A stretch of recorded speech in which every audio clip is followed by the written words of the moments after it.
بسم اللہ الرحمن الرحیم۔ السلام علیکم۔ دولت عباسیہ کا وہ تاجدار مامون الرشید جس نے شیروان کے عدل اور حاتم کی سخاوت کو دنیا کے دل سے فراموش کر دیا۔ سلطنت بغداد پر جلوہ افروز لیے شہزادہ عباس مامون الرشید کا بڑا لڑکا طائفۃ النمل کے شکار میں مصروف ہے۔ غروب ہونے والے آفتاب کی شعاعیں آب و دجلہ کے قدموں میں لوٹ رہی ہیں۔ طائران خوش الحان کے نغمے منہمک جو کنار دریار پر وداع روز روشن کا مرثیہ پڑھ رہے تھے۔ ایک حسین عورت پانی کا گھڑا بھر رہی تھی۔ عباس اس کو دیکھ کر آگے بڑھا اور پوچھا، تو کون ہے اور کس خاندان سے تعلق رکھتی ہے؟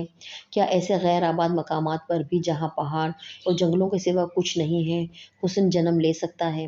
شہزادہ اپنا فقرہ ختم کر کے دیکھتا ہے تو غیور حسینہ کے چہرے پر بل آ چکا تھا۔ اس کا چہرہ غصے سے تمتما اٹھا۔ اس نے شہزادے کا سوال حقارت سے ٹھکرا دیا اور آگے بڑھ گئی۔ باپ کی عظیم الشان حکومت کا جن عباس کے سر پر سوار تھا۔ حکم دیا، اس مغرور عورت کا حسب و نسب معلوم کرو اور میری طرف سے نکاح کا پیغام دے دو۔ نوکر چاکر اس عورت کے پیچھے روانہ ہوئے۔ شہزادے نے اپنا شکار ملتوی کیا اور خیمے میں آ کر خاموش بیٹھ گیا۔ آدھی رات تک اسی الجھن میں گرفتار رہا۔ کبھی خیمے سے باہر آتا تھا، کبھی اندر۔ اتنے میں ایک خادم نے آ کر عرض کیا، عورت خاندان برامکا کی لڑکی مغیرہ بنت ازدار ہے۔ وہ 2 بچوں کی ماں اور حسین ابن موسیٰ کی بیوہ ہے۔ اس کے ورثہ میں اب کوئی زندہ نہیں، صرف 2 معصوم بچے ہیں۔ نکاح کا پیغام اس کے واسطے قیامت سے کم نہ تھا۔ آپے سے باہر ہو گئی اور یہ الفاظ کہے، ہارون ہماری جانیں تباہ کر چکا، اب مامون ہماری عزت کے در پہ ہے، لیکن عباس یاد رکھے کہ اس کی شہزادگی کو اس ٹوٹی پھوٹی جھونپڑی کی دہلیز پر دونوں ہاتھوں سے مسل دوں گی۔ رات کا پردہ دنیا کے چہرے سے اٹھا۔ ادھر صبح صادق آل برامکا کی بربادی کا نوحہ کرتی ہوئی نمودار ہوئی۔ ادھر طائفۃ النمل کے مختصر سے مکان میں مغیرہ نے نماز فجر سے فراغت پا کر چھوٹے بچے کو کلیجے سے لگا کر پیار کیا اور کچھ کہنا چاہتی تھی کہ شہزادہ عباس کا پیغام ایک قاصد کے ذریعے اس کے کان میں پہنچا۔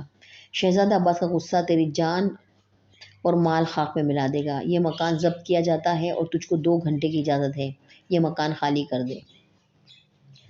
مغیرہ یہ سن کر دروازے پر اور قاصد سے کہا، عباس اس وقت کو بھول جائے جب میرے دادا جعفر کا سر اس کے دادا ہارون کے سامنے رکھا گیا اور اس بے گناہ قتل نے آل برامکا کو 2 دانوں کا محتاج کر دیا۔ لیکن برام کی بیویاں مظالم عباسیہ کو جس تحمل سے برداشت کرتی آئی ہیں، تاریخ اس کو فراموش نہیں کر سکتی۔ اتنا کہہ کر مغیرہ ایک سفید چادر سر پر ڈال کر دونوں بچوں کو ساتھ لے کر باہر نکل گئی۔ 2 صدی ہجری ختم کے قریب ہے۔ مامون رشید کا دربار گرم ہے۔ مامون کے پہلو میں عباس تخت نشین ہے۔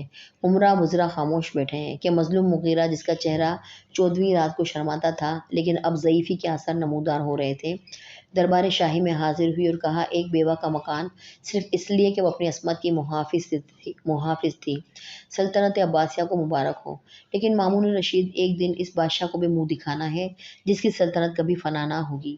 ایک ظالم کو تیرے پاس فریاد لائی ہے، انصاف کر اور داد دے۔ تمام درباری عورت کا منہ تکنے لگے مگر کسی کی اتنی ہمت نہ تھی کہ بادشاہ کی موجودگی میں اس سے بات کر سکتا۔ مامون رشید نے عورت سے کہا، اس ظالم کا نام بتا کہ وہ کون ہے۔ عورت ہنسی اور ہنس کر کہا، شہزادہ عباس جو تخت شاہی پر آپ کے برابر بیٹھا ہے۔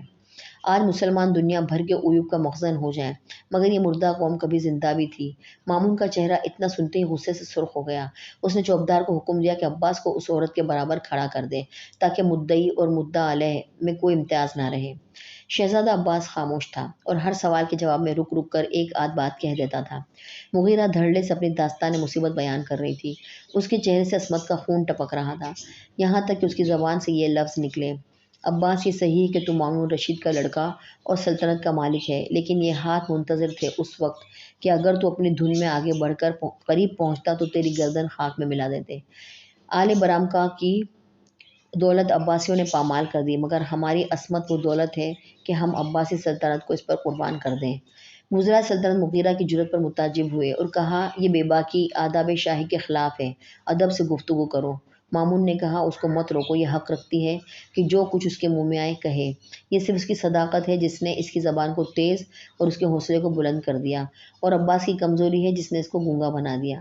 اسی وقت 5 تیلیاں اشرفیوں سے بھری ہوئی اپنے ہاتھ سے لے کر مامون رشید نے مغیرہ کے قدموں میں ڈال دیں اور نہ صرف اس کے مکان واپس کیا بلکہ ایک جلیل الشان محل قصر عباس میں مغیرہ کو عطا فرما کر درخواست کی کہ وہ شہزادے کا قصور معاف کر دے۔